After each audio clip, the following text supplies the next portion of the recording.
go. Now I'll get you the slideshow so it looks better.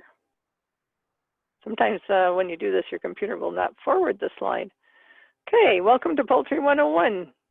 Now, I have to say, I have to give Brian Akima the complete credit for putting this PowerPoint together. However, I added a bunch of pictures and my own experience, and he was nice enough to share it with us, so we're lucky for that. Saved me a lot of time redoing the same thing. So just for the perspective of people that may watch this as a recording, this is being recorded in April, and very end of April 2020 in the pandemic. And I will turn my video on for just a minute. I think it'll put me in the corner.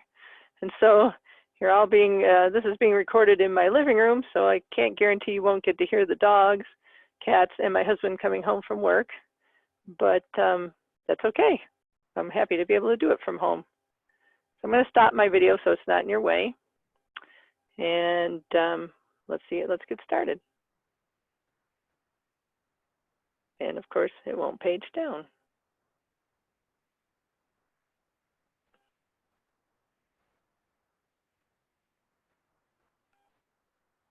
Sorry, I'm just fiddling with it here. Sometimes you have to stop the share and then reshare. Don't know why that is, but it freezes up.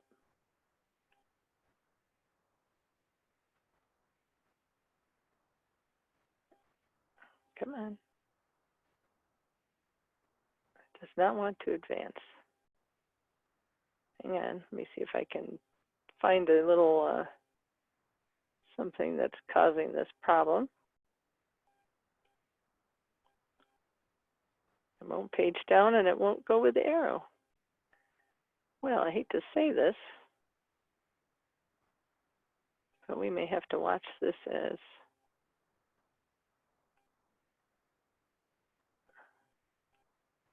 like this. Okay, let's see if it'll page down now. Well, at least I can click on it, I think. Well, there we go. We're going to start like this for a minute, and we'll try it again in a minute, see if it's just the computer or if it's some hang up with Zoom in this PowerPoint.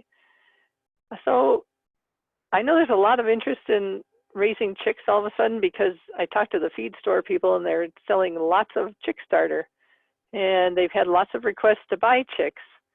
So I thought maybe this would be an appropriate thing to do at this time. So how do you get started raising layers or broilers, as we call the meat birds? Ideally, if you haven't done this before, you're going to start fairly small and think about whether you're raising eggs or meat for yourself, or if you're trying to raise some to sell, because there are some regulations related to selling. You're going to need a brooder. You're going to decide on the production type or the type of bird you want.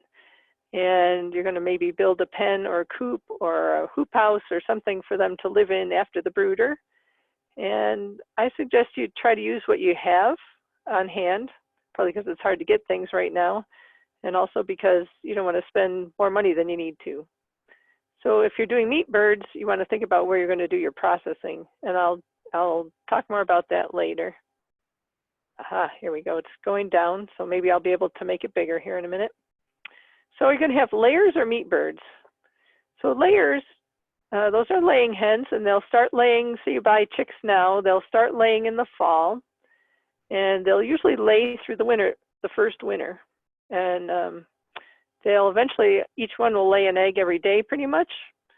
So just think about this. If you have a dozen hens, that's 84 eggs a week. So you have to really like angel food cake, or you have to have a big family who has eggs for breakfast every morning to use that many eggs. So think about how many chickens you actually want to end up with. If you need to order more than you want, because there is usually a required amount that you have to order, like 25 in a lot of cases, you might consider, ordering and splitting them with somebody or something like that. You do need females to lay eggs, and but you don't necessarily need a rooster. And a lot of people think you do, but you don't actually need a rooster. And sometimes a rooster can be kind of nasty. And if you have kids collecting the eggs and things, the rooster can come along and run his little sharp feet up and down your leg. And so we tend to not keep a rooster at extension year round, at least.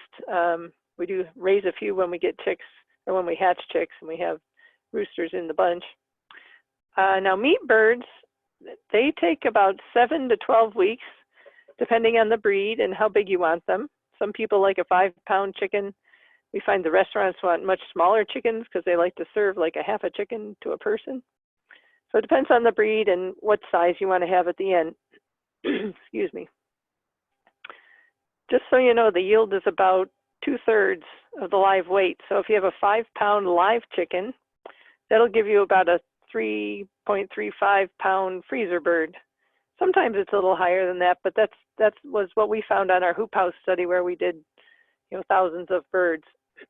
Does not matter if they're male or female for the meat birds. So let me see if I can make this a slideshow now. Oh, no. Yes. Hey, there we go. I don't understand that, but I'm glad it's working. So here's some poultry choices for layers, and there's lots of choices. One of my favorite catalogs is the Murray McMurray catalog because you can look through and it has pictures of all the different kinds and talks about them, and the pictures are fun, and it's just a great thing to look through to get to know all the different kinds. And let's skip the Wyandottes for a minute here.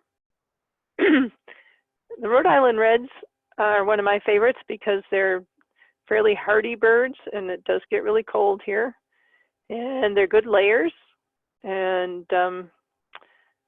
they lay brown eggs though, so if you don't like brown eggs, they're not for you. The Barred Rocks are sort of classic egg layers. They're black and white.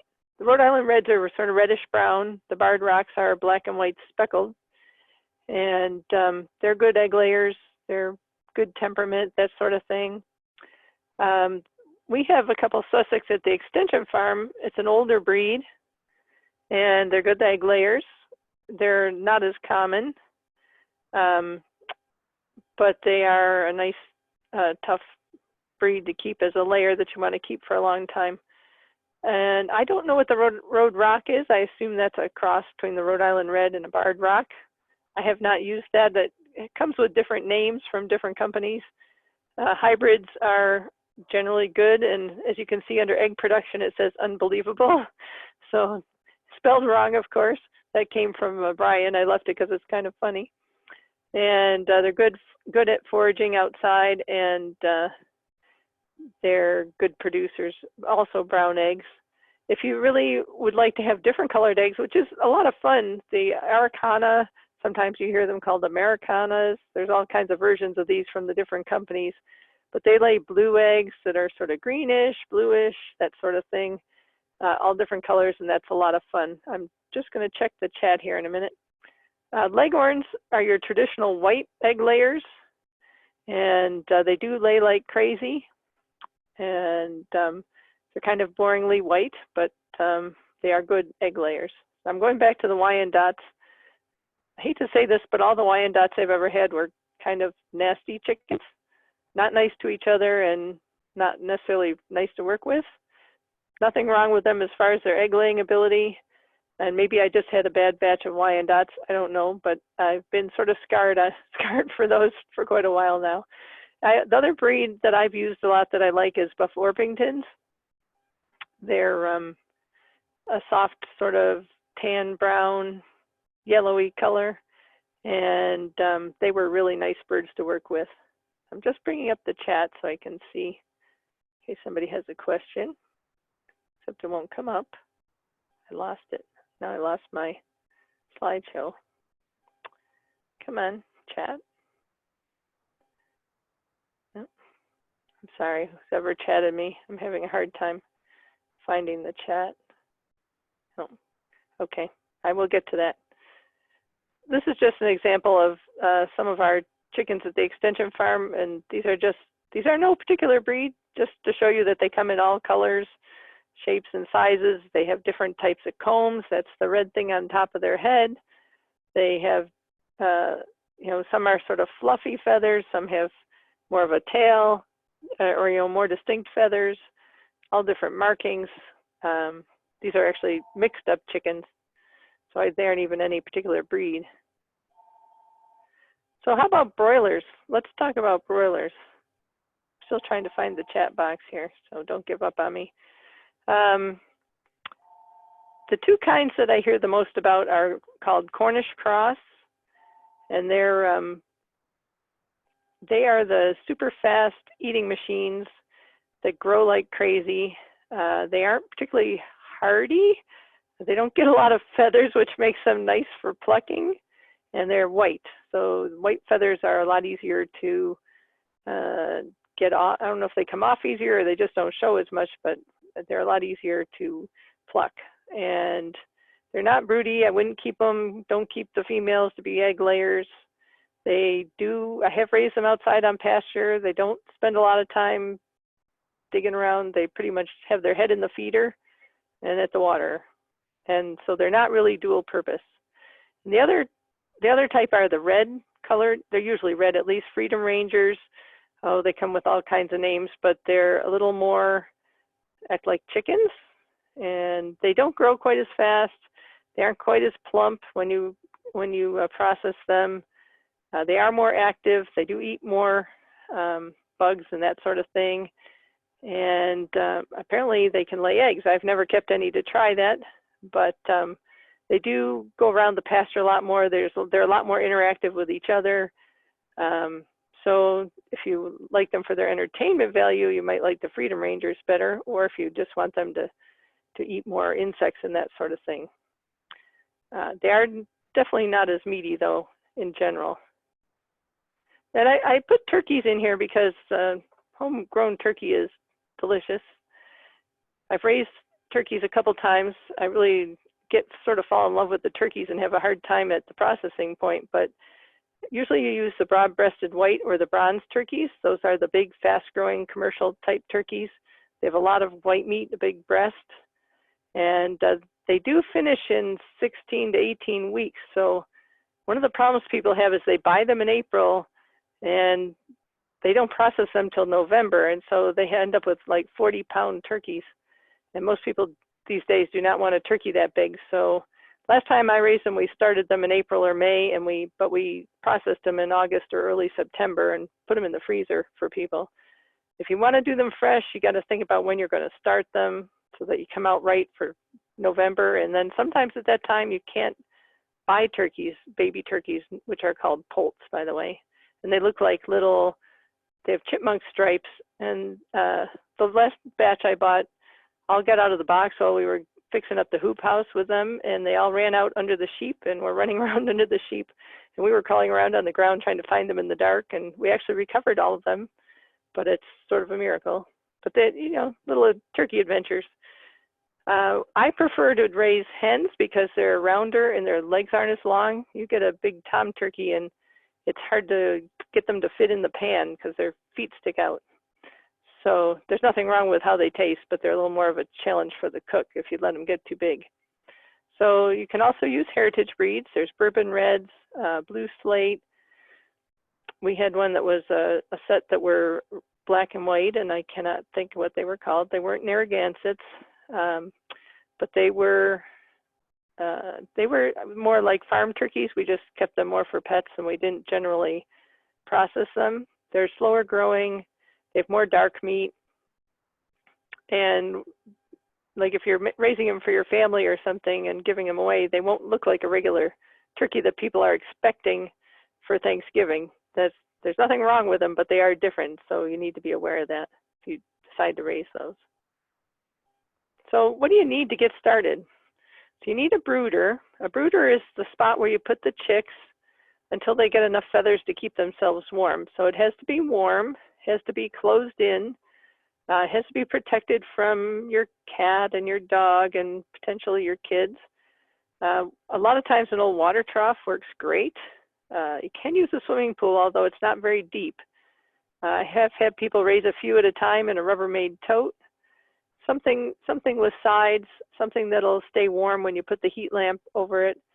I like something long and thin so that they can get out from under the heat lamp if they're too warm. So we'll talk about brooders a little more in a minute. You need something for heat. Usually we use a heat lamp with a red bulb. I believe they're 250 watts. You need a place to put them after that, like either a chicken coop or a pasture shelter or some sort of a hoop house kind of a thing. You need something to keep them from taking off, although you can have barnyard chickens if you're around and can sort of, you know, keep them so nothing happens to them. You can use either permanent fencing or electronet. And we've used a lot of portable electronet for our sheep, and we also use it for our poultry. You do need all kinds of different feeders and waters, depending on their size and their ages and the type of bird you have. And then, of course, you need something to feed them. And it's nice if you can have, if you want to, at least to pasture them and have some forage. So let's talk about the chicks. Where are you going to get the chicks? So I'm sure a lot of people were thinking about this ahead of time, like during the winter months. Since it's still been pretty chilly out there, I guess these still qualify. We might get some grass to grow here later this week, it sounds like. But a lot of the feed stores, Tractor Supply, White and Patterson, often have chicks for sale, or they order a batch of chicks and then sell them, or you can place an order there. I've ordered chicks in the mail. We might have some local chicks at M&M. I can't check my chat at the moment, so we'll have to let Matt talk at the end and let us know what's available. If you're having them sent in the mail, you'll want to make sure you let the post office know, because they come in very early in the morning and they're pretty noisy, and so they're usually pretty anxious to get them out of there. And they will call you at 6 a.m. and say, come and get your chicks, which is fine because you want to get them into their brooder as quick as possible. And you should check out the chicks, make sure there aren't any dead ones. Some of the hatcheries, if they die in the first 48 hours, will replace them or give you a refund. I always figure if you order a bunch of chicks, you're going to have one or two that die. So I never really followed up on that, but usually have pretty good luck if I got them started right away. And if you're buying them from somebody that's actually hatching chicks, which there aren't necessarily a lot of people around that do that, but there's a few, make sure you check and be sure that the parent flock is something you want to get chicks from. So let's talk about brooding. Let's go back to brooding the chicks. So they need some kind of a container, and they need some sort of bedding in the bottom. We usually use shavings. Sometimes we start them just on newspaper and then add the shavings. This says peat moss, but you shouldn't use sawdust. It looks a little too much like the feed, and they'll eat it and get stuck in it and things. So little shavings in the bottom. You can put some more on top as it gets dirty, or we scoop it out with a little dustpan sometimes and put some more in. If it's something square, it's not a bad idea to take some cardboard or something and round the corners. And I put a screen cover. Now, they don't jump out at first, but other things can get in. You want some air circulation, so you don't want a whole solid cover necessarily. You want something that air can go through. Usually it's just something that's set on top, like an old window screen, or you can use a window screen frame and put something else in there. Keep them in a place where it's not too drafty, but there is still some air circulation. You need about a half square foot per chick. That increases as they get bigger. And they also start to get feathers and start to hop out on you when you open the top, and that's how you know when they're ready to leave the brooder. The heat source is really important, and I think, yeah, here we go.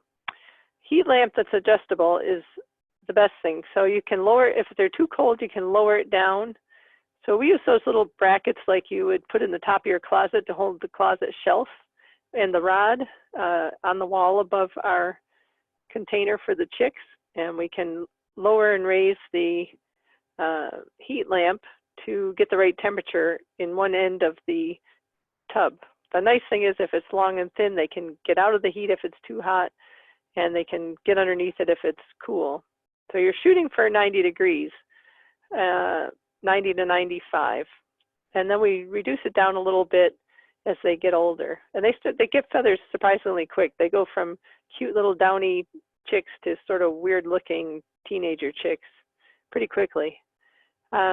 So you can really tell by observing your chicks if they huddle together on top of each other under the light, it's not warm enough. You definitely need to move it down.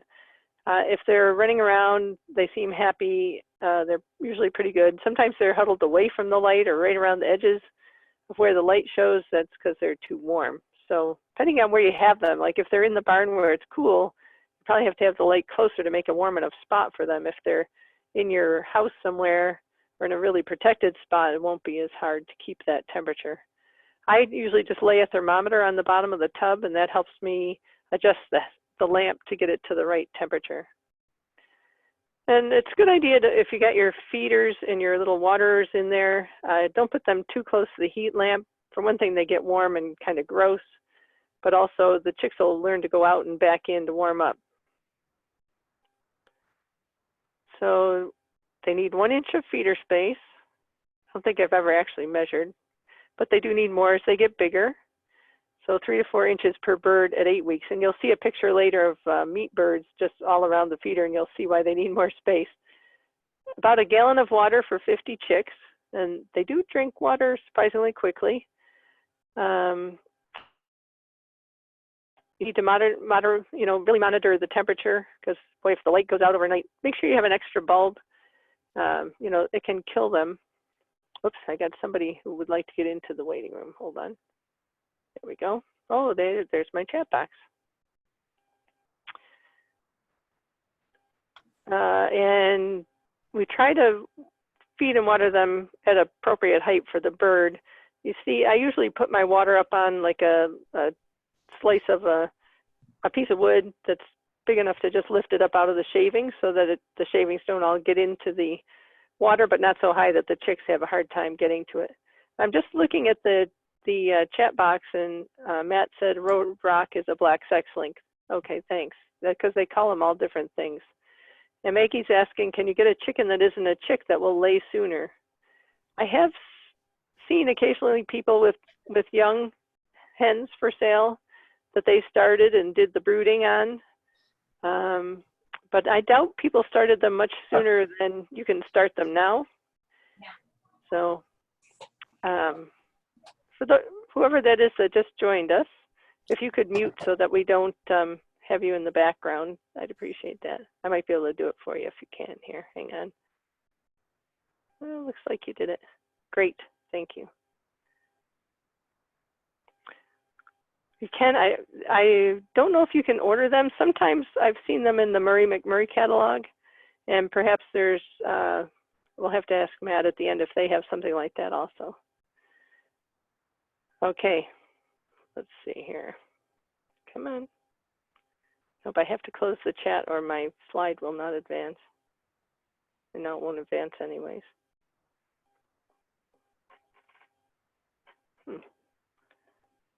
I don't know why it does that. So excuse me again while I stop sharing. I have to figure out why this has that problem. I'm going to just try it again right from the same spot and see if it'll move. No. It's very weird to push the button and then just have nothing happen.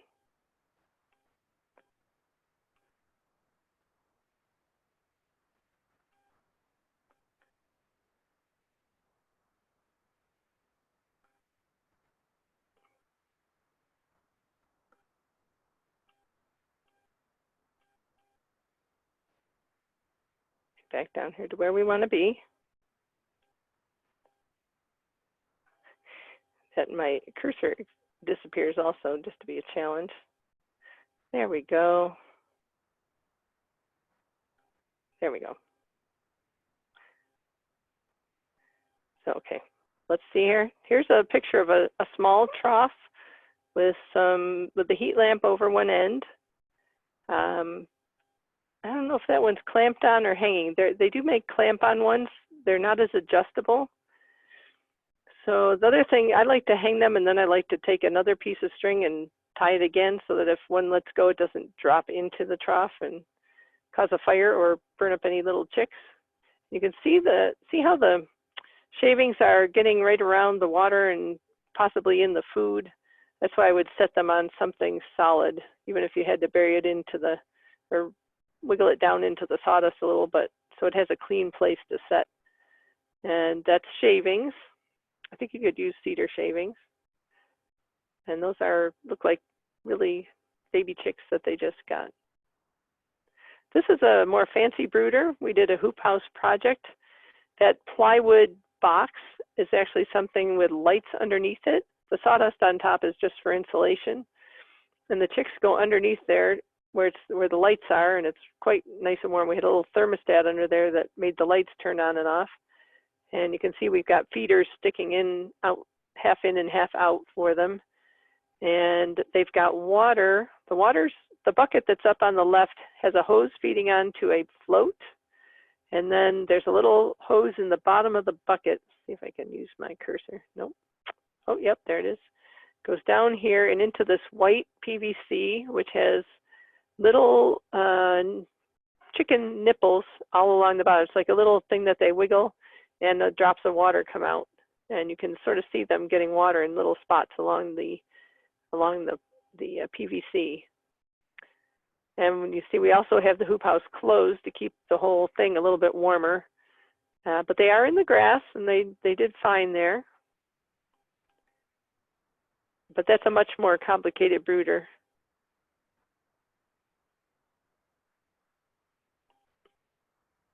So let's talk about feeding the meat and layer birds. And I just have to answer, they're telling me that there's lambs being born. Hang on just a minute.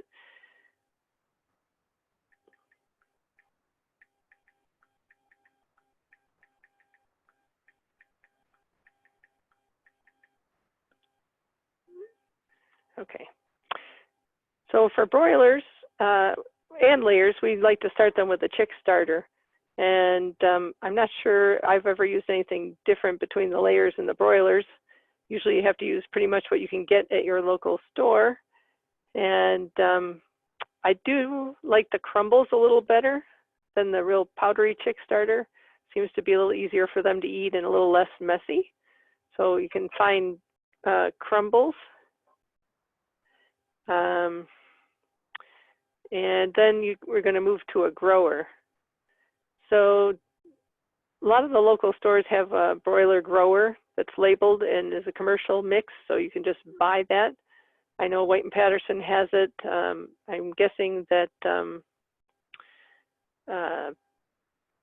Tractor Supply has a version, and probably some of the other feed stores around. The layers they go to another feed, but it's pretty much the same. But when they start to lay, you want to make sure they're actually on a layer mix because it has the right minerals for them to use for making the eggshell around their eggs. And that's important. So pretty much I would recommend buying a commercial mix. Now, water is really important for your chickens of both types. So they need space at the water, enough for each bird. And you don't need to, I think you can tell by looking at them if they've got enough space, but basically it might be a little more than you think. And you need to be sure that you clean them out. You don't put water back in. In other words, if it's half full, try to dump it out and keep it clean, especially in the summer. It gets really kind of slimy and gross if you don't. And that's why the little nipple waters are really nice, because it's always fresh water coming out of there. I've never used ice to keep it cool, but I have tried to make sure they always had clean water. Same for the layers. They need about 1 inch per bird. Use the dogs. Up to about 6 weeks. And then they need more than that as they get bigger, or about 50 birds per nipple or fountain. And I have some different pictures of waters here in a minute. 2 inches per 30 birds per fountain for mature birds. And I will honestly say that we feed our birds water out of one of those nice little round plastic buckets that holds a couple gallons, because it's easy to dump, clean, and refill, and it works great for the amount of birds we have. I don't have too much trouble with them standing on the edge or anything like that. They might have when they were younger, but they don't do it now. Again, they drink. You'd be surprised how much they do drink, and they do drink more as the warmer it is. So water freshness is critical. I mentioned before, don't just add more water to the old. Make sure you wash it out or rinse it. Better not to just rinse it. Better to actually use like a brush like you'd use in the kitchen to wash your dishes. There's all kinds of things in there that can adversely affect their performance. And if you take the water away, and this happened by mistake out at the extension farm, we have all different people doing chores, so it's sometimes a little confusing. So we had somebody they filled the water but forgot to put it in for quite a long time. And so they had to, we gave them the water, but they still haven't really come back to their full production. And that was really only for probably like 12 hours that they didn't have water. So it can really have a big effect on them. So it's important that they have water all the time. And we didn't talk about molting, but after they lay, let's say you bought chicks, they start laying in the fall and they lay through the winter. Sometime in the next winter, they're going to go through a molt, which means they're going to stop laying. They're going to change over their feathers to new feathers sort of gradually. They might look sort of weird while they're doing it, but they'll eventually start laying again, and that can happen at different times depending on your situation with the lights and the heat in your chicken coop. So we tend to leave our heat lamp on in the winter all the time, which keeps them laying. And then when we unplug it in the spring, they all go through a molt at that time and stop laying, or pretty much stop laying, and then start again when they're done. So here's some, excuse me, here's some different waters. The one up on the left is a very typical little water. It's kind of a pain because you have to tip it upside down, unscrew it, and you fill it, screw it back on, and then you got to flip it again, and the water collects in the red part. You notice red is very prominent in all of the chicken things because they're somewhat attracted to red. So the problem is with the one you got to flip is it can be messy. The one in the middle, that one, it works pretty well if you need more water per filling. The one problem is, you know, if you have your kids helping, for example, depending on the size of your kids, that can be pretty heavy when it's full. The silver one down on the left is a very traditional one. Those work okay too. Again, they can be heavy when they're full. Those you open up and fill and then put the cover. May have to flip those too. I can't remember. We used to have one of those, but we haven't used it in a while. There's one that's up on legs. Same thing. And there's a picture of a chicken using like a little nipple water. And there's one with a bucket that fills and has little drinking cups. And those all work pretty good, and they're not too bad to clean. Just keep track of, like, do you fill it from the bottom or the top? How heavy is it? And can you use it in the winter? So how do you water chickens in the winter? Well, they make these heated mats that you can put underneath the water. That's one way. They actually have heated waterers. It won't work great if you're like running the hose across the yard into their pen because the hose will freeze, right? So you need to really think about how you're going to do that too. Here's some different feeders. Up on the top on the left is what we would use for the chicks when they're in the brooder. Pretty soon they outgrow these because they can't hardly fit their heads into the holes, but they're great for feeding chicks. You fill those and put the part with the holes on top. And the hanging one next to it is sort of a traditional feeder, and you can put quite a bit of feed in there, and then it works its way down as they eat. On the bottom left, we call that a top hat feeder. You know, if you're feeding your chickens outside, you don't really want the rain to get into the chicken food. It gets really moldy and terrible quickly, so you have to have a cover on it. And the one on the lower right, that's a very traditional chicken feeder that hangs. We use one of those. We prefer a pelleted feed for our layers, just it seems to be less messy and easier for all the different help to handle. So you can get regular sort of mash, sort of powdery looking chicken food, or you can use a pellet as long as it's balanced and as a commercial mix. I really wanted a picture of the feeders we're using it at work, but I forgot to take a picture this morning. But we have a long, thin wooden feeder with a handle on top that you can carry.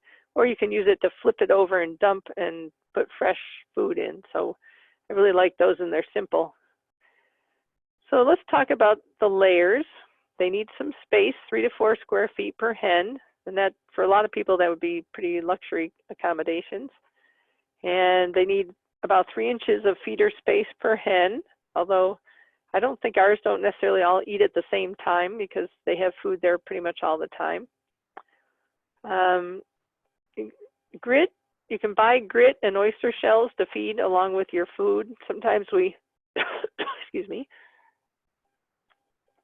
sometimes we feed it separately. Usually we just toss it on top of their food or around in the cage, or the coop, I mean.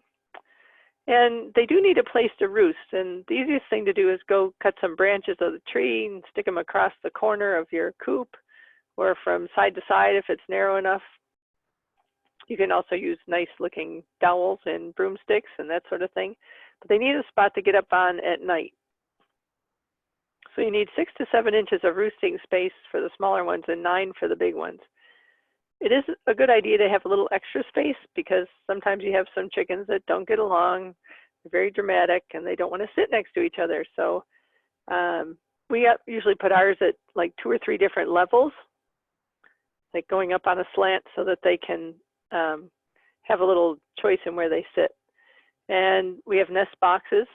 I should have pointed those out in our first picture, but you need about 1 nest for every 4 hens. Although I find we have 8 nest boxes and about 12 hens at the extension farm, and they use the same two, and they wait in line to use them. I'm not sure why that is, why they like those 2, but they do. But it's nice to have 1 for every 4 hens at least. Good idea to collect the eggs every day. Otherwise, they sometimes get broken, or one of the chickens will start to learn to eat them, and then you get a big problem with a chicken that eats eggs. And that makes a big mess in the nest boxes, and you get all kinds of problems. So, excuse me, if they start providing you should start providing the boxes at least by 18 weeks of age, because some of them will start laying them around then. I would put them in there before that so they get used to them and know they're there and have a chance to check them out. They need about 14 hours of light to lay regularly. So around here, you know, we have equinox in March and September, and once you get past the September equinox, the days are getting shorter, and the chickens pretty much shut off unless you add other light. And you can put that on a timer and keep them laying for a while, at least quite a while if you plan it right. So you can use just a lamp of some kind in there that plugs into a timer that plugs into the wall or something along that line to keep enough light going. Sometimes you wish they would shut off partially because you have so many eggs you don't know what to do with them, but it's a real bummer when you have to actually buy eggs in the middle of winter. I mentioned leave your heat lamp on all winter. We did that and we got eggs all winter, and then when we turn off the heat lamp in the end of March or early April, then everybody molts. So it works. Wasn't really the plan, but it does work. Here's another thing, says 1 nest for every 4 hens, and keep the feeders and waters at back level. So preferably not on the ground, up a little bit is a good idea. Now here's some interesting, I just went through and Googled chicken layer, chicken housing and trailers, and there's lots of different versions here, but you can see I've had one like the little triangular one, and we moved it around. You just had to be really careful when you dragged it that you didn't catch a chicken under the edge on the back side, so you needed someone in the back to sort of scurry them along, or you wait till they're out, they let them out and let them scurry around on the lawn and move the house over a little and get them all back in at night. I have a border collie, and that'd be a perfect job for her. Or if you have, they'll usually go back in at dark anyways. So you can see most of these have a spot for the chickens to go up and down. And I like the little red one on the bottom because it has doors on the outside so you can reach into the nest boxes from the outside. You do need to remember if your chickens are outside, some of these have net around them and some don't, but predators you know, cats love to eat chicken. Chicken's delicious, and all different animals like to eat chicken. So it's a good idea to make sure you can get your chickens in at night and shut the barn door so that they don't get eaten.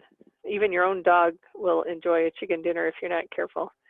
This is just to give you an idea. There's all kinds of plans online. I really like the one down in the corner that's like a rickshaw that the guy can pull because it's on wheels. And he can roll it. He doesn't have to pick up one end and drag it. There's one on a little boat trailer. I've seen them on hay wagons. If you've ever been to South Colton, you can see the Thomas's big layer trailer kind of setup. Okay, so let's talk about broilers. We talked about breeds before. There's really the Cornish cross and the Freedom Rangers are the sort of standard broilers. You can eat any kind of chicken. I think if you go to Murray McMurray, you can order really cheap a bunch of male leghorn chickens. It's a real laying breed. They don't come out anything like the Cornish, but you can eat them, and they're cheap. So, you know, you can eat any male chickens or any female chickens for that matter. But the ones that you usually raise if you're looking to do freezer chickens is what we call Cornish cross. Usually they're slaughtered between 8 and 14 weeks, sometimes a little earlier, depending on how they grow. They'll weigh 6 to 10 pounds. And I mentioned earlier, they dress about 67% from live to ready to cook weight. Usually they come male and females mixed, and that's fine. There's a little picture down in the corner of a homemade hoop house, and they're out on pasture. Those chickens do look like they're looking around in the grass a little bit. I'm glad to see that. I think those are chickens. I didn't put that picture in there, so I'm not positive. So just so you have an idea of how they grow, if you put them in a conventional sort of confined rearing, fast-growing broilers, it takes them about 6 to 7 weeks to reach 5 pounds. That's males and females, and it's 5 pounds live weight. And the feed conversion ratio is 1.8 pounds of feed per pound of chicken. Now, when we did our hoop house on pasture, it was a little higher than that, but that's pretty amazing, really. And about 3% mortality to slaughter age. And sometimes you have less, sometimes you have more, depending on how things go and other things that are out of your control. Pasture-reared, fast-growing broiler crosses are out there. I put a little thing, they're not just eating pasture, you're feeding them out there, but they do have a chance to have some grass. So they take a little bit longer usually because they are moving around and they are using some pasture. So it takes a little more feed because usually the temperature is cooler. And when it is really cold, we've raised them right into the fall when it was pretty nasty, and then your feed conversion goes way up or way down, depending on how you want to look at it. It takes a lot more feed to get a pound of chicken if they're spending a lot of time keeping warm, especially the Cornish cross because they don't have a lot of feathers. And outside on the pasture, you can sometimes have more mortality. And again, depends on the time of year, the weather conditions, and your pasture conditions. So this is a great little backyard setup somebody had. They had a little hoop house they made.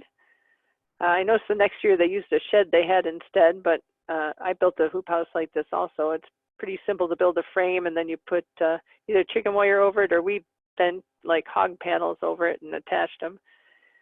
These are Freedom Rangers, and the pallets with the pallet ramp is because they were having trouble with hawks, and so those gave the birds a place to run under and also for shade. So that was, I thought, sort of clever. And you can see their watering system. He's got bowls that hang. Very easy to clean. You just flip them up, swirl them, swish them around, and drop them back down, and they refill it. It's all attached to a hose. He's got the water or the food in the back in those metal feeders, but it's got a little roof over it to keep the rain out of it. And then therefore, he's not feeding them inside the barn, which is kind of nice. I see he's got a trash can out there. That's probably got his feed in it. So that's one little simple setup. This was a hoop house we made. It was great, except that on the top where we hooked the hog panels together, we used these metal clips, and they were really sharp. So whoever was in there bent over was kind of dangerous to your back. And we used the square brooder in there. You can see it, that one's painted red. And looks like the chicks are already in there wandering around while we're trying to set it up. It worked okay. It was not pleasant having something you couldn't stand up in, or at least I didn't find it very handy. And so we had some bigger hoop houses, which I think I have a picture of here. And they worked pretty well. We raised 250 birds in those at a time. And again, we used a bucket with a hose on a float, and that ran to a PVC pipe with the little nipple waterers. And on the upper one, you can see the feeders with the hi-hats on and the electronet around the outside. And so those were not easy to move while the chickens were in there, the hoop house, I mean. So we would take the fencing and kind of move it around the hoop house and open the back and close the front, or whatever we had to do to make it so they could get to some clean ground. But they were out on ground as opposed to in the barn, and we were not having a lot of trouble with hawks, thankfully, or dogs, but we did have the electric fence up all the time. If you're going to do the water this way, you have to be able to run hose to it.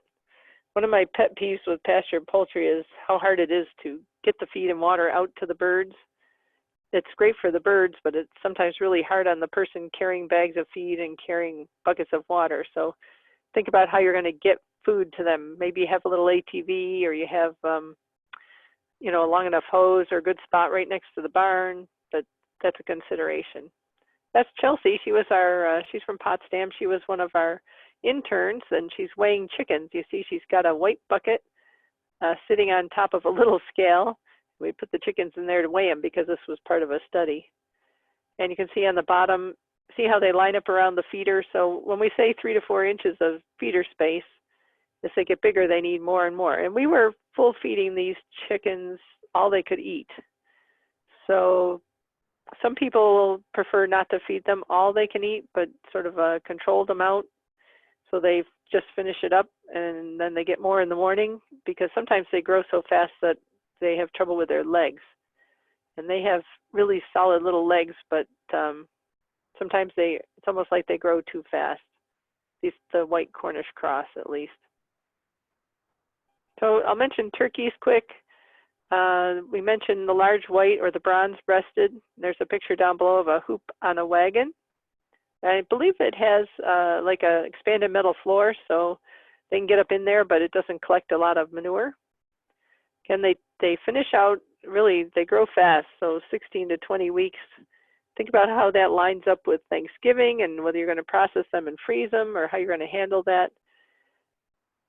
When they say 15 to 20 pounds, almost everybody I know that raises turkeys ends up with 25 pounders before they realize it. So plan ahead, that's all I'm trying to say.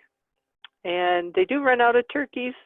I mean, they don't have turkeys available all the time. So if you want turkeys, you need to order them ahead of time and develop an excellent feed ration. Well, actually, if you use a feed ration, a commercial feed ration, that'll work pretty well. I think they sell you locally, what they do is they sell you game bird feed for your turkeys. So brooding turkey poults, you need a high protein. That percentage is the protein percentage in the feed. Game bird starter. So this is sort of, if you can get fish meal from the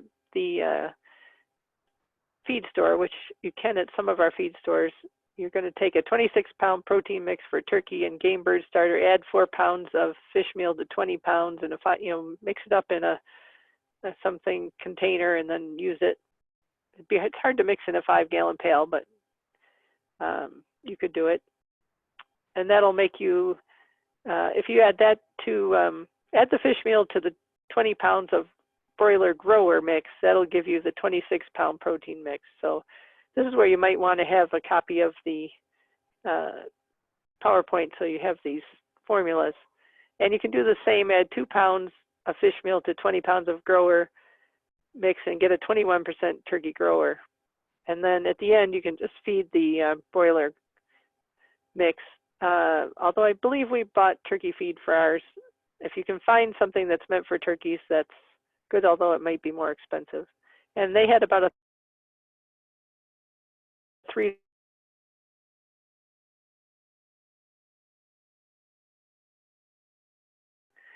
I have had people that tried to mix their own by using like corn and soy and mineral mix, but you have to be pretty careful to get it right, because if you don't have the right minerals, they don't grow as quickly, and they can't. Oh, it says my internet connection is unstable. Okay, here we go. So what if you want to pasture everything? So you can use a 10 by 12 by 2 pen or a 12 by 12 by 2 pen, something in that range. And I got a picture of those in a minute. You can either move them once a day or twice a day. Again, when you slide them along the ground, you got to be careful the chickens move along, or the turkeys, whatever you've got in there. You can also do free range, which is like I had with the hoop house with the electronet around it. So they have a shelter, but they can go in and out, and they can range more sizes even than are listed there, which is, they're saying 40 by 40 to 50 by 100, but can also do, I think ours were 12 by 20. And you can do turkeys in any of those. Turkeys do fly and they do roost, so you find them in funny places, like in the tree if you're not careful. We had raised our turkeys at Extension in a pen. We didn't have a lot of them, obviously. We hatched these from eggs, and so we had variable luck incubating them, and they were just eating out of a chicken feeder. They did not use those nest boxes, although I did have one turkey that we used to keep with the chickens and did get in that nest box with their head sticking out the top. And their water is hanging over there on a little bracket. That worked fine for them.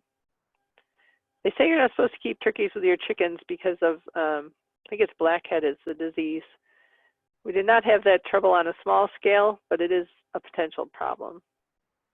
So the turkeys I raised, you can see the hoop house way in the background on the upper left, up here, that we built. And the turkeys, we tried taking them around on the rotation with our sheep, but they tended to follow us back to the barn, and we ended up more or less keeping them. We'd move them around a little bit, but they basically stayed where their hoop house was with a pretty good fence, so they had a lot of space. I loved using this for water. It's like a mineral tub that from feeding the other animals, and I put a float on it, and it's not a lot of, it's small enough so you could dump it. And you can see the feeders we had there, and we put the feed in there every day. I want to say we fed them all they could eat, but I don't think we actually did. I think we had a recommended amount, which I wish I could tell you right now, so I'll have to look that up. And I really loved having them where they could get in the weeds. It was great because when you came, you couldn't tell there were any turkeys there, and once they heard you, they'd all pop up out of the velvet leaf there in the barnyard. So when your animals are out in the pasture, they do need water, and it should be inside those. If you're using those low pens, it needs to be inside those pens. It should be in the shelter if you're got the shelter with the fence around it. And because they won't come out of the shelter to drink when it's hot, and also because you want the water to stay cooler. I've never used that type of feeder or water, but it looks like it would be a continuous feed, which would be nice. There's a long, narrow feeder, very simple. Our wooden ones are similar, only they have a piece down the middle that you can use to pick them up. So when they're on pasture, when people hear pasture poultry, they sort of get the wrong idea. They're thinking that the animals are just grazing like the sheep and cows do, but they're not really. They do go around, they clip some grass, they eat lots of bugs, but you still need to feed them. So you need to have a ration that you feed them, usually the regular broiler ration or layer ration, while they're outside. Same thing can be purchased from feed stores. You can try to make your own custom mix. I don't recommend it on a small scale. It takes a lot of time, and you have to store all the parts, and then you can run into rodent problems. So really, if you can purchase your commercial mix, they have professional nutritionists that have set those up. I do want to mention that chicken feed is very appealing to almost all other animals. So if you have goats or sheep or cows or horses, and they figure out that you have chicken food sitting in feeders they will bust down, you know, bust through screens and things to get to it. So make sure that your chicken food is in a safe place and that the bags of chicken food are in like a metal trash can with a cover. Actually, raccoons and skunks and other things like that also like chicken food, so same thing applies. So let's say you want to raise some chickens and sell them. If you keep yourself under 1,000 units, which if you're raising chickens, they pretty much count as a unit. The turkeys, they've changed a couple times, but you can't raise as many turkeys as you can chickens. And you can process them right on your farm, and you can sell them to your neighbors. You can sell them at the farmer's market. You can't, they have to go direct to the consumer. They can't sell them to a restaurant. And you can stagger and raise, you know, 50 and then 50 and then 50. So you have them over the summer to supply to the farmer's market, or you can do them all at once and put them in the freezer. Just keep in mind that they're basically round after you process them, so they don't stack very well. So it can be quite a challenge to fit them all in a freezer. So you need to decide, are you going to do them on pasture, free range? Are they going to be broilers or layers or turkeys? Are you going to try to do organic? If you want to do organic, you need to plan ahead because you have to, you know, apply for organic certification. It does cost something.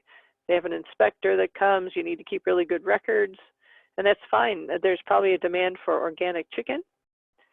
We do find in our area, in St. Lawrence County at least, that people aren't willing to pay much more for organic chickens compared to what it costs to buy organic feed and to be certified. So most people like to know that they were locally raised and that they got outside, and they'd like to hear the story of your farm, but they don't necessarily pay more for the actual organicness of them.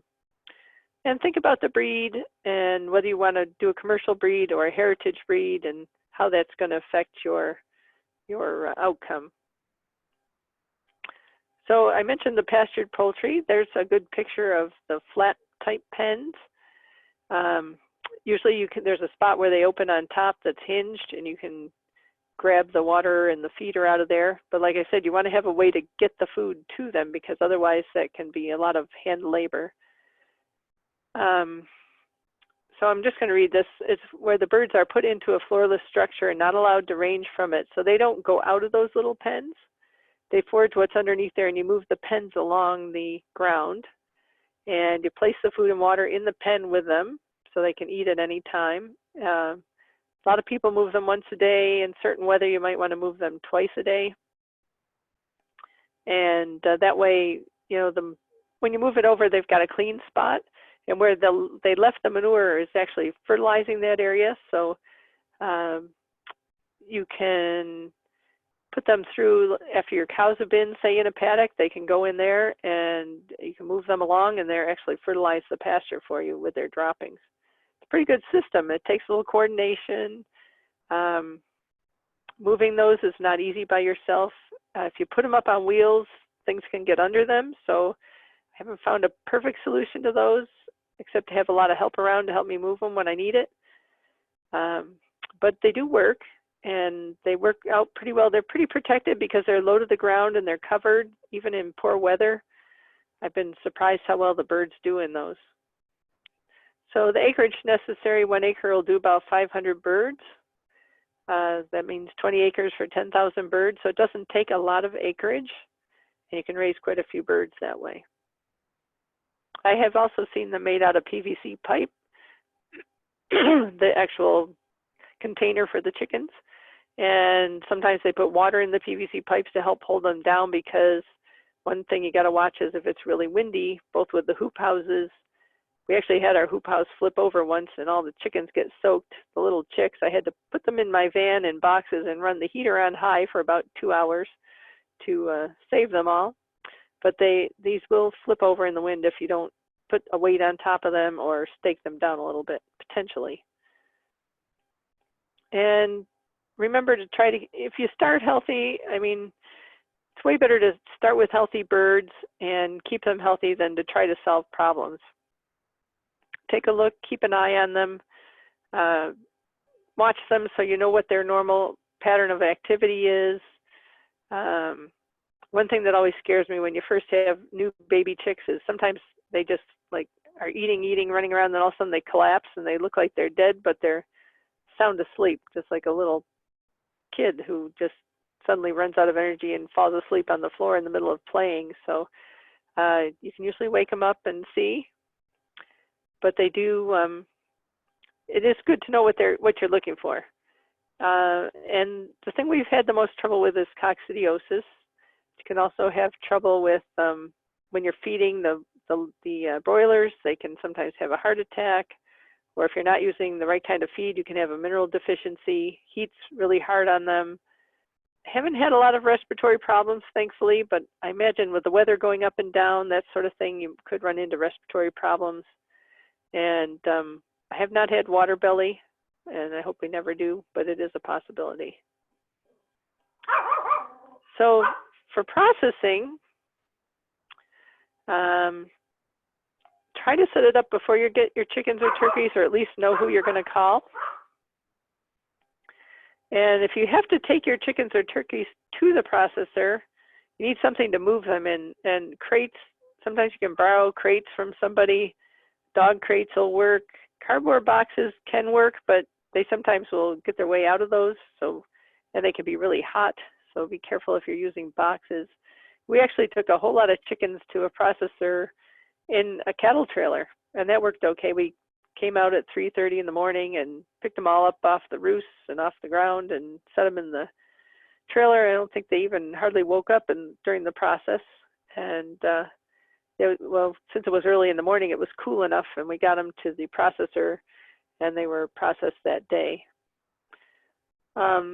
There aren't a lot of processors around that will do it, and we'll talk about that in a minute, and how you can do a little bit about how you can do it yourself. You should hold them off a feed, like take the feed away the night before if you're going to process them the next morning. And if you're using somebody else to do your processing, be sure you tell them how many, what type, and how you want them processed and packaged and labeled. And if you can actually find somebody that will process your birds for you, and there are some Amish also that will process birds, a little harder to find because you can't call them, or they're a little harder to make communication with, but they are out there.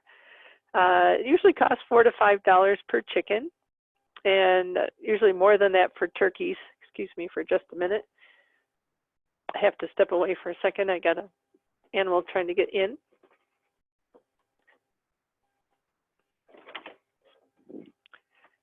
Rather than have them destroy the door, I'm going to take a second and let them in. The joys of doing a Zoom from home. Okay, so some processors. These Nichols, Jordan Farms and Maple Creek are both in southern New York, so I don't think you're going to be wanting to take your animals there. There is a fellow named Jim Walrath that comes around with a trailer, and I meant to call him before tonight, and I forgot to see if he's still doing it. He's out of DeKalb, and he comes with a scalder and a plucker. You work with him, you hand him the chickens, he does a lot of the work. You take them on the other end and put them in chilled ice water, and then you do all your packaging. But he comes with the equipment and helps you process. Jeff Garish built a processing place near Potsdam. I don't know if he's still operating. I heard that maybe he was shut down, or not that he was shut down by somebody else, but that he had stopped doing it. So I need to check with him to see if that's available. Most people do their own and borrow a plucker or build one or purchase one. A scalder is really just a giant pot of water that you heat up. I think I have this stuff here. So to do on-farm processing, you can do it right outside. We usually do it like outside the end of the barn where we can get under cover if we need to. An old milk house is great because it's got a drain. The guy, Jim Walrath, that comes has a trailer. There's even some that are old refitted school buses, that sort of thing. It doesn't have to be fancy. It needs to be cleanable. And you need to be able to hang some things up. So the equipment you need are kill cones. You put the chicken or turkey in there upside down. The head sticks out the bottom, and you slit the throat basically and let the blood drain.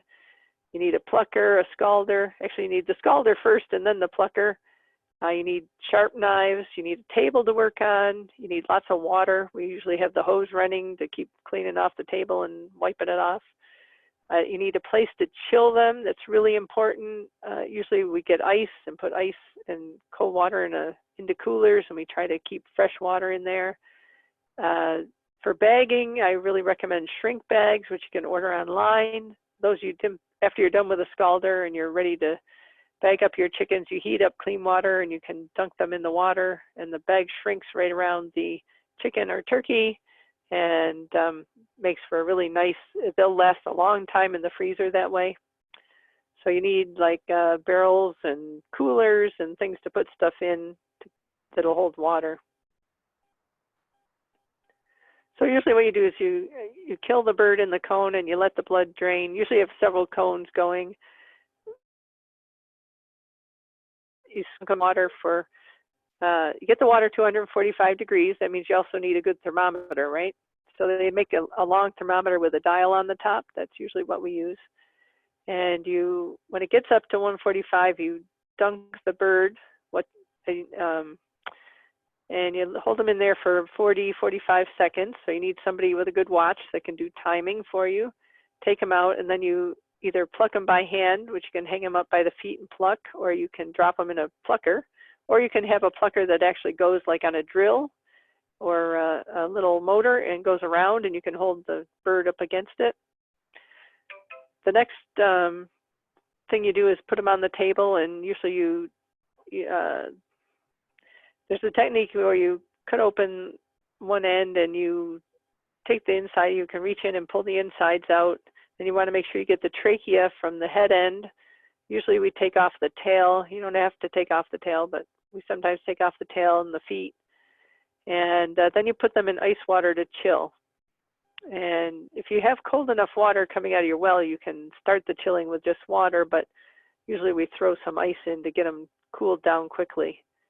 And then once they're good and cold, we have these little PVC pipe stands that we set them over on the open end, and they drain, and then we drop them into the shrink bags and dip them in the hot water to shrink. You actually you close the top and poke a little tiny hole in the bag, and you dunk them in the hot water, and the bag shrinks around, the air goes out your little hole, and you put your label over that. And you should use the safe handling labels. And you can buy a whole roll of those. They aren't that expensive. But just remember that sometimes it's a long day by the time you process and bag and label them. People always think, oh, you just got to stick them in the bags. But that whole process takes a little longer than most people plan on. So here's some examples. Up in the left is kill cones with a little catcher for the blood. Down below that, there's a little kit you can buy that's got one kill cone. It's got a little hole. You hang it by a nail on something, a knife, and the thing that's bright green with the little rubber finger sticking off it, that is actually a plucker that goes into your drill or into a little motor you might have that you can use to pluck a chicken or two. I wouldn't want to do a whole lot of them that way, but it might be easier than pulling the feathers. And on the lower right side is a chicken plucker with the rubber fingers. So you can drop a chicken in there. It kind of spins around and flops the chicken all around and does a really amazing job of plucking the feathers. And there's all kinds of plans to make those at home. You can order all the parts. You can use a washing machine motor or something like that goes around. I've seen some really nice ones that people have built. And use like one of those plastic tubs you find around dairy farms. It's like a 55 gallon, the bottom half of something like that, 55 gallon plastic drum or 50 gallon plastic drum. And you put the fingers in. Pluckers are great. When they work, they're really wonderful. So if you're going to actually market some of this, you need to think about how you're going to do that. Eggs are very popular. They should be washed. You should have a date on the carton and your name and address. Like those little return address labels work pretty good for that. Says, when they come to buy poultry, they might buy other products you have. So if you have maple syrup or honey or something like that. You can market all those things. And you can sell up to 1,000 chickens to your neighbors, friends, and at the farmer's market. Again, you can't sell it to restaurants unless it's been processed at a state inspected chicken facility, which would be what they call a 20,000 bird facility, or a USDA. And we do not have any USDA chicken processing anywhere nearby. And as far as I know, right at the moment, there's no state 20,000 bird processing available either at this point. This says you can deliver finished birds to restaurants, but that's not actually true unless you can find the right kind of facility to have them processed. That didn't used to be true, but it is true now. You can sell live birds if you're in a spot where you can sell to an ethnic market. They actually want to buy the chicken, take it home, and process it themselves. I don't think that would necessarily go over well around here, but that is a possibility. The person that put this PowerPoint together was from further downstate. And as he wants to remind, don't forget to charge. You know, raising chickens is not free. What I find is a lot of people do not charge enough to even come out even though they could. So the chickens that we raised in the hoop house model, and this was several years ago now, we figure cost us $2.60 a pound to raise. And then when you added on the cost of processing, it was more like $3 and something a pound to raise and process. So you had to charge quite a bit per pound. And people were willing to pay that much, surprisingly, because if you have a 5-pound chicken, you know, that's $15 or $20. And they were very delicious. And once people tried them, they didn't really mind paying that much. Not everybody can afford that, especially when chicken is really cheap in the grocery store. There's a few other websites you can look at. Partway down, you see ATRA. ATRA has some really great extension type booklets, and a lot of times they include a budget, which I really appreciate. And Penn State has some great alternative ag things also. Unfortunately at Cornell, we do not have a lot of backup in the poultry department. We do have one person in the diagnostic lab at the vet school who's been really nice about answering questions from backyard poultry raisers. And we send her pictures on email, and she sends back, you know, her suggestions. So she is available, but we don't have a lot of poultry research going on. Well, there is some poultry research going on, but we don't have a lot of poultry extension to back up the extension people in the county. But these are some good reference points, and here's some books. So I can also, like I said, I can send you this handout so that you can look up some of these. And I noticed at Tractor Supply, they have some basic, you know, reference things on raising chickens as well. And I noticed, I went on YouTube and looked at some of the processing videos. There's actually some pretty good videos on YouTube of how to do chicken processing. And I mentioned we were going to do a processing workshop in Canton. So far, we are on postpone at the moment. Hopefully, we're on pause, as the governor likes to say. But we do hope to do that eventually. So if you're interested, you know, sort of keep an eye out for that. So of course, farm fresh eggs are great. If you've had farm fresh eggs, it's hard to go back to store-bought eggs. And home-raised chicken, my kids could always tell, even when they were little, they'd say, is this one of Brian's chickens, or is this?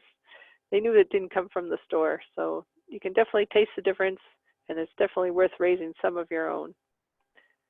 I think that's the last slide. Yes. And so I'm going to stop the recording.